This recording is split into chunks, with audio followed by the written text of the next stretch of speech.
Sinimula na ng Committee on Basic, Higher and Technical Education ang 3 araw na city benchmarking activity sa pamamagitan ng pagbisita sa Philippine Merchant Marine Academy o PMMA sa San Narciso, Zambales.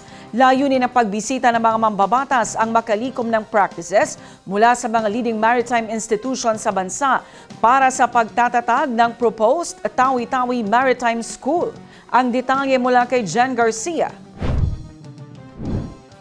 Pinangunahan ni Deputy Speaker John Anthony Lim ang grupo ng mga mambabatas mula sa Committee on Basic, Higher and Technical Education ang 3 araw na city benchmarking activity sa pamamagitan ng pagbisita sa Philippine Merchant Marine Academy o PMMA sa San Narciso, Zambales.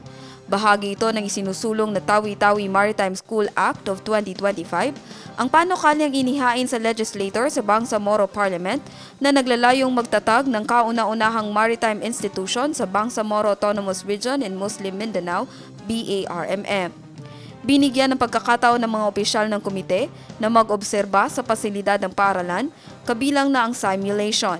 Ang PMMA ang pinakamatandang maritime academy sa Asia.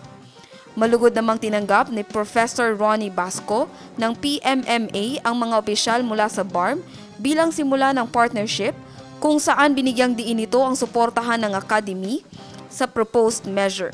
Sinabi naman ni CBHTE Vice Chair Susana Anayatin, ang pagbisita ng PMMA ay unang bahagi pa lamang ng benchmarking activity. Tutungo rin ang komite sa Maritime School sa Cebu at Davao.